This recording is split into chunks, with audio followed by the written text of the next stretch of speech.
Hello everyone, Chris Profi, Musically Obsessed. Hope everyone's doing okay. Today what I'd like to talk about is the Aerosmith album, Draw the Line.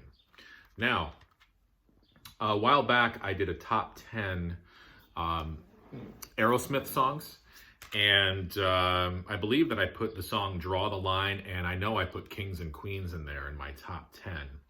And I mentioned how this is an underrated classic in my opinion. So I wanted to talk about it today, give you a bit of a background on it, and see what you guys think too. So this album, Draw the Line, came out in 1977. It was their fifth studio album. Now, just to kind of give you a little background, this album followed two of their most successful albums. In 1976, you had the album Rocks. And then in 1975, you had the album Toys in the Attic. So following those two albums, this to a lot of fans and to a lot of critics at the time was a little bit of a letdown. Also during this time, the drug use in the band had gotten out of control. So you had a lot going on in the Aerosmith camp, and at times this album can be a little disjointed, but I still feel that it's underrated and there's some really, really good stuff on here. So let me talk a little bit about it. It opens up with the song Draw the Line, which is one of my favorite Aerosmith songs. Upbeat rocker. It's a highlight of the album. I love that main guitar lick. It's just a catchy song. It's a great opener for the album, and I can still listen to the song today, and I don't get tired of it. It's just a great, great song. Track 2, I Want to Know Why. Real catchy chorus. It's got that Stone swagger that Aerosmith is so good at. It's typical Aerosmith. I love it. If you listen to in the midsection, there's like a honky-tonk piano, sort of kind of buried in the mix, but really cool. So listen carefully for that. I was listening to it today, and I don't think I've ever really paid attention to that honky-tonk piano. It's a really cool aspect of that song, though. Track 3, Critical Mass. This is the first song on the album that's a little iffy for me. I like it. It's a bluesy song. I love the harmonica in it. Tom Hamilton's bass work on the song is really, really good. This song just doesn't go anywhere for me. It's not that it's a bad song. It just doesn't go anywhere. And for me, it's one of the weaker tracks on the album. Not the weakest, one of the weaker tracks. So Critical Mass. Next, track 4, called Get It Up.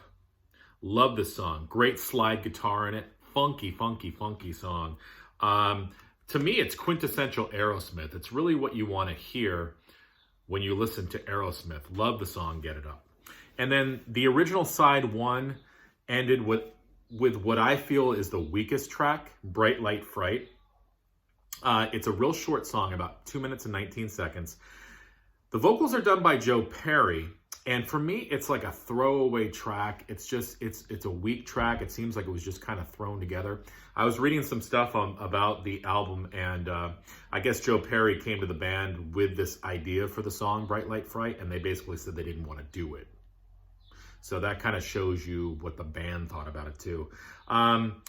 It's the last track on side 1, and again, it's not that it's when I put it on, I have to like quickly stop it. No, I mean, I can listen to it, but it's definitely the weakest track on the album. But if you think about side 1, Draw the Line, awesome. I Want to Know Why, awesome. Get It Up, awesome. So 3 out of the 5 songs are really good. Critical Mass, pretty good. But then you have Bright Light Fright, which is a downer for me. All right, now we get onto the original side 2, and this is the best song on the album. And really, one of the best Aerosmith songs, I feel. Kings and Queens, top tier Aerosmith. The lyrics, listen to those lyrics again, read those lyrics. They're so poetic. This song has got a proggy feel to it.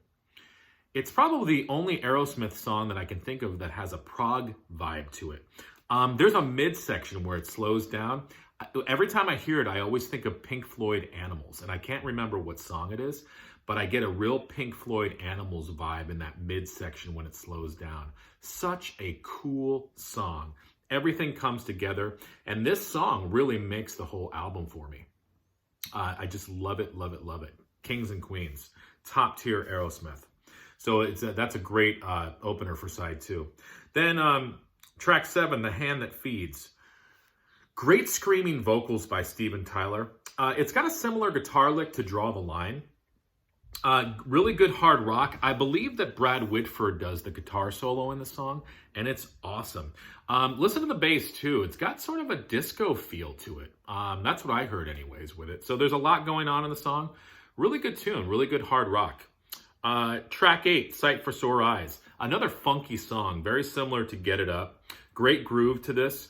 As I'm listening to the song Sight for Sore Eyes, again, I'm thinking, yeah, this is what I want to hear when I listen to an Aerosmith song.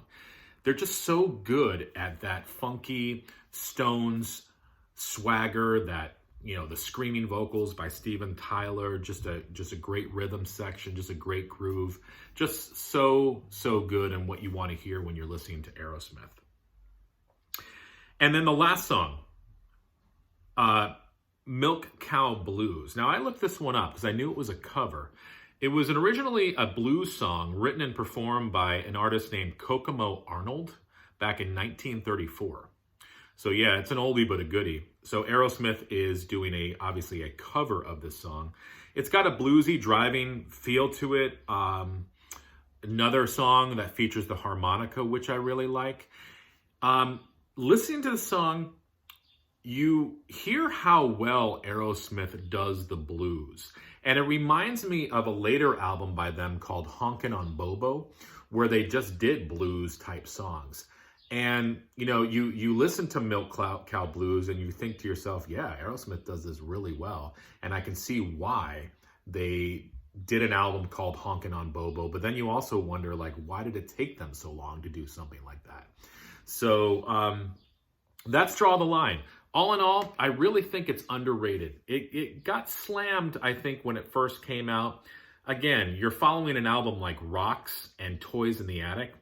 You couple that with the drug use and just, the beginnings of the demise of this band.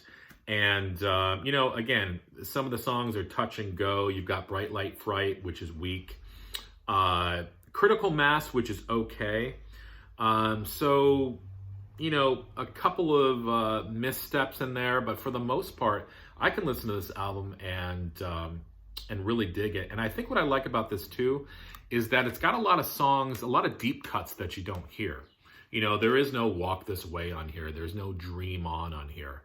But there's still a lot of great songs. And I'm telling you right now, Kings and Queens has got to be, for me, one of the best Aerosmith songs. I just love it. And like I said, it's got a proggy vibe to it, and I can't really think of any other Aerosmith song that has that vibe. So listen, guys, give this album another chance. Maybe there are some fans out there of this album. I love Aerosmith. I tend to go to this album though. So tell me what you guys think, and listen, enjoy the rest of your day, and listen to Kings and Queens. Where is it? I'm trying to read upside down. Listen to that song. It's awesome. All right, guys.